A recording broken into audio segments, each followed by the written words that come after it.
From Elizabeth Olsen's crazy witch mom in the Multiverse of Madness to Zoe Saldana's very blue alien mom in the Avatar sequel, this movie season is all about moms going the extra miles for their kids. Although the Scarlet Witch definitely could have, taken it down a notch. James Cameron just dropped the teaser trailer for his decades in the making Avatar 2, and it looks like it's going to be all about family this time around. Here's everything we know about the Navi's newest adventure so far. First up, Avatar: The Way of Water teaser trailer. The Avatar sequel isn't even here yet, and it's already breaking some records. The first trailer of The Way of Water premiered online on the 9th of May. And guess what? The number of views it got in the first 24 hours alone is insane. According to reports, it hit 148.6 million views, which means it's collected more views on day one than all of the recent Star Wars movies. Yeah, it looks like Cameron's got his fans pretty hyped up. FYI, this number doesn't include all the people who got to watch it on the big screen right before Doctor Strange 2, so the hype is very real, and we can only hope that the big budget film lives up to it. For those of you who thought that the 2-minute trailer went by too fast, we got you covered. We watched the trailer a bunch of times, so you didn't have to. Unless, of course, you wanted to. It's pretty good.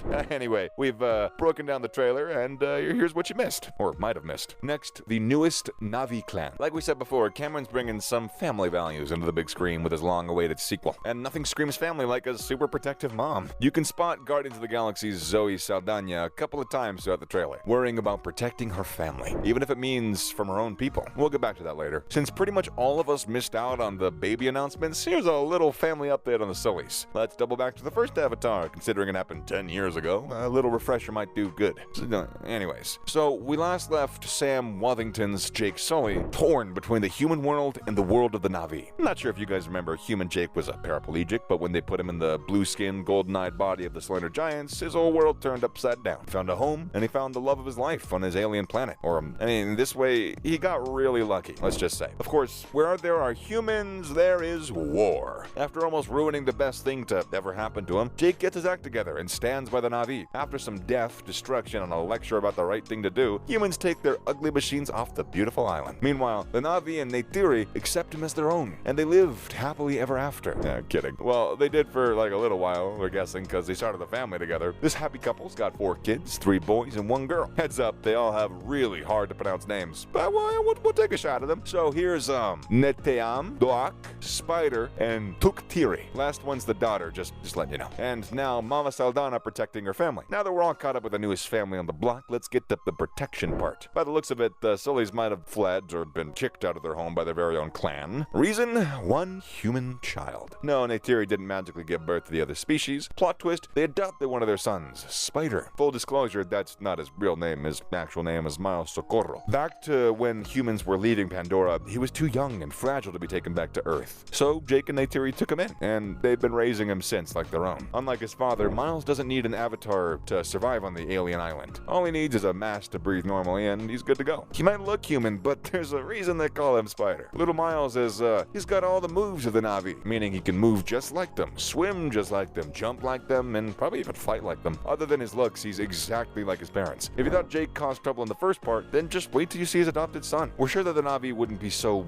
accepting of him, considering his people did, ruin their homeland. And that's where protective Mama Saldana comes in. From what we can tell, she decides to leave her tribe for the sake of her family. That's a tough move, even for love, but there's nothing fiercer than a protective mom. She and Jake find a new home with another tribe by the water, hence the name. Of course, not everything's rainbows and sunshine. Apparently, everyone has trouble accepting the odd little family. We get to see just how far the duo is gonna go for the little ones. Next, the Navi water tribe. Remember the water tribe we were talking about? Yeah, they're called the Kaina. While they'll find refuge with them, the Sullys will most definitely have a hard time fitting in. Not just because they're outsiders, we're sure Jake's human origin and, of course, actual human Miles will literally make them fish out of water, according to producer Jon Landau. If we didn't notice in the trailer, the Kaina live on the shores of the ocean, but are as comfortable gliding through the rainforest as they are darting through the ocean. We can't wait to see this new place on the island. Are we going to see more humans other than Miles? If there's one thing we know about humans is that they're real stubborn, especially when it comes to rare natural resources, so we really weren't surprised to see that they haven't totally abandoned Pandora. But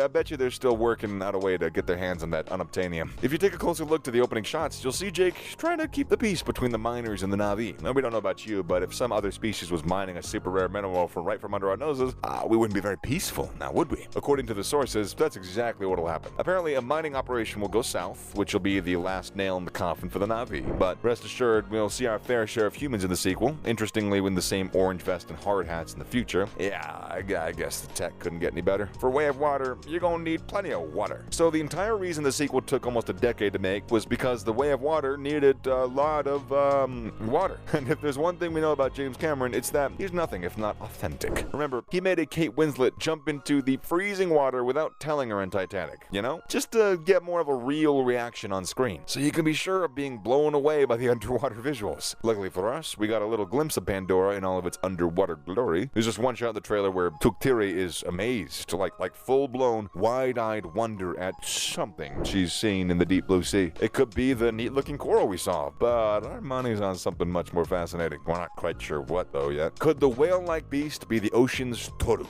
We saw pretty interesting creatures back in 2009 with the Ikran and the Toruk. Looks like the sequel is gonna take it to the next level with creatures from under the sea. We might have gotten a look at what we think could be the ocean's Toruk. For those of you who don't remember, it was the most fearsome beast of all, and only Navi leaders could claim it. Of course, Jake got a hold of one, and no wonder they accepted him. Anyways, the massive whale-like creature we saw by the end of the trailer could be an underwater Toruk. Who knows? Maybe the Kaina clan can form cerebral connections with them, or it could just be a real big whale. But, I mean, it's Pandora, so nothing is as it seems. Lastly, not at all Navis are blue-skinned. Most of you might not know this, but Cameron deliberately decided to make the Navi blue-skinned to give them a look of otherness. And also because blue just went with the world he created. Apparently, he also had the option to make them green, but it's become such a cliche in Hollywood that he chose not to. But that's about to change in The Way of Water. The sequel is going to feature the very first green-skinned Navi. Now, whether there's an entire tribe of them, that remains a question that we can only answer after the movie comes out. Speaking of, the highly anticipated sequel is set to hit theaters on December 16th of 2022. And that about wraps up our video for today, folks. Do you think The Way of Water is going to live up to the hype and the budget? Let us know in the comment section below. Don't forget to leave a thumbs up and subscribe to our channel for more videos like this. Now, see you in the next one.